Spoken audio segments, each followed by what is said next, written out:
Right, so I've greased, put very light coating of grease onto the block so that the gasket sticks into place.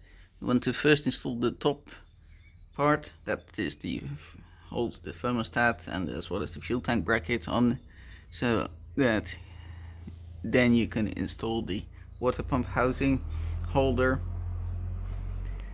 as otherwise you don't have enough clearance to actually fit that. If you start with that, there's not much clearance to fit that. So start from the top and work your way to the bottom. And in the meantime, also don't forget to install the bypass hose. It's easy to do that whilst installing these parts, otherwise it can be a little bit of a stretch.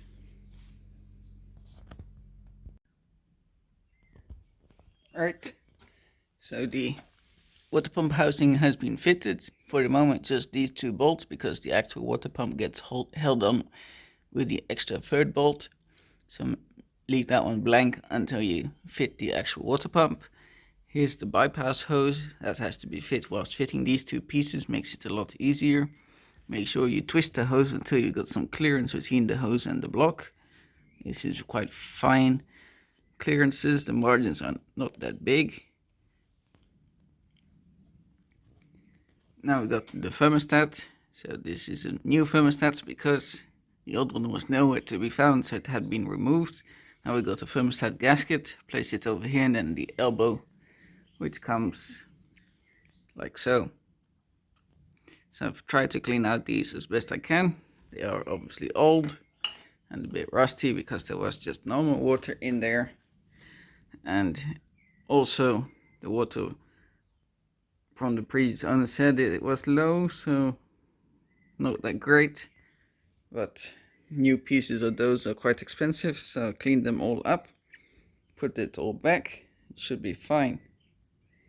Now the gasket, 2 bolts, then that can be fitted and we can move on.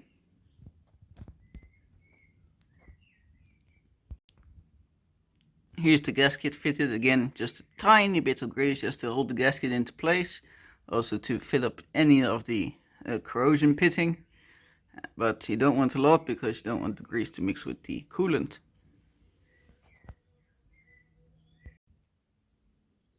Alright, the thermostat, gasket, thermostat and the gasket and the elbow have been fitted. As we can see it right down there. Then before putting everything together, make sure to put in your temperature gauge wire or block it off if you don't want that. But these sensors are not that expensive, so put them in. Now, in case you were wondering where the block drain is, it's right here. It is brass, so be careful. This one has been butchered in the past. Luckily it did come out. I don't know what happened to that, but we need to clean this all off, as I did flush the block yesterday and the water that came out was just plain water, but and I know not dirty or that, so that was a pleasant surprise. Okay, we can, as I say, clean it off, thread it back in and gently tighten it, as it is all brass. Don't want to strip break that. Okay. Alright. One water pump gasket is in place. This is the gasket that came with the engine gasket kit, but the new water pump did also come with a gasket as well. I've just installed that one because the other one is still sealed. So as far as I'm aware, you want to make sure the hole faces down.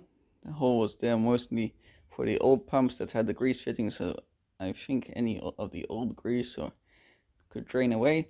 Also, you don't want any dirt getting in there, so make sure it faces down. As I said, so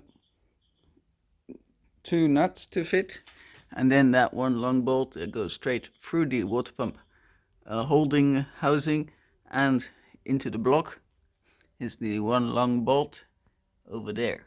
The others are the 2 nuts and some washers.